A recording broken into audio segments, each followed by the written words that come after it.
এখন দেশত এজন ঢুলীয়া আছিল। তেওঁ বৰ ভালকৈ ঢোল বজাব জানিছিল। বিশেষকৈ যিকোনো পূজাৰ আৰতি কৰিবৰ সময়ত তেওঁ ঢোল বজাই সকলোকে আনন্দ দিব পাৰিছিল। সকলো ঠাইৰ মানুহে তেওঁক ঢোল বজাবলৈ মাতিবলৈ আহে।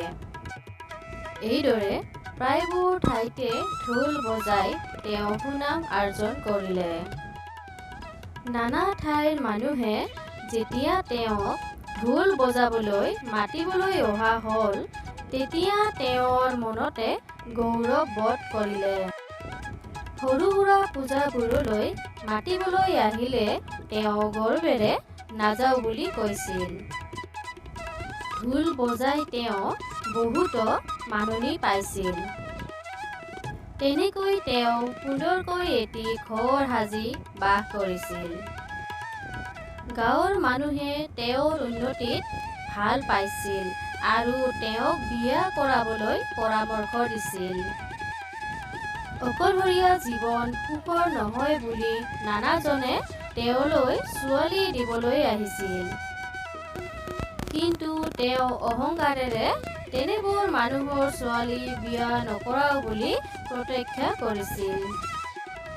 তেওঁ মনতে ভাবিছিল, পৃথিৱীত সূৰ্যৰ সমান তেজ আৰু পৰাক্ৰমী কোনো হ'ব নোৱাৰে। গতিকে তেওঁৰ দৰে সুবিখ্যাত ঢুলীয়াই সূৰ্যৰ কন্যাকহে বিয়া কৰাব। এইদৰে ভাবি তেওঁ এদিন সূৰ্যৰ কন্যাক তেওঁ বিয়া কৰাব খোজে বুলি প্ৰাৰ্থনা জনালে। সূৰ্যই কাৰণ সোধাত ঢুলীয়া ক'লে যে সূৰ্যৰ সমান তেজস্বী বীৰ এই ব্ৰহ্মাণ্ডত কোনো নাই। সেইদৰে মোৰ সমান পাকৈ ঢোল বাদক কোনো নাই এই সংসাৰত। ঢোল বাদকৰ কথা শুনি সূৰ্যই চিন্তা কৰি ক'লে যে মোতকৈও ডাঙৰ বীৰ এজন আছে। তেওঁ হৈছে ডাৱৰ। ডাৱৰে ঢাকি ধৰিলে গোটেই ব্ৰহ্মাণ্ড অন্ধকাৰ হৈ যায়। গতিকে মোতকৈ ডাৱৰহে বেছি বলি। তুমি ডাৱৰৰ ওচৰলৈ যোৱা। ঢোল বাদক সূৰ্যৰ কথা মতে ডাৱৰৰ ওচৰ পালেগৈ আৰু নিজৰ আকাংক্ষাৰ কথা ডাৱৰক জনালে। ঢুলীয়াৰ কথা শুনি ডাৱৰে ক'লে, কথাটো সঁচা। মই ইচ্ছা কৰিলে সূৰ্যক ঢাকি থব পাৰোঁ, কিন্তু মোতকৈও ডাঙৰ এজন আছে। তেওঁ হৈছে বতাহ। তেওঁ ইচ্ছা কৰিলে মোক উৰুৱাই নি কোনোবাখিনি পোৱাবগৈ পাৰে। গতিকে তুমি বতাহৰ ওচৰলৈ যোৱা। ঢুলীয়া গৈ বতাহৰ ওচৰ পালেগৈ। বতাহে ক'লে, ডাৱৰে কোৱা কথা সঁচা, কিন্তু মই সকলো গছ-গছনি ঘৰ দুৱাৰ ভাঙি নিব পাৰিলেও দুৱৰী বনখিনি ভাঙি নিব নোৱাৰোঁ। গতিকে মোতকৈ বনখিনিহে বেছি বলি।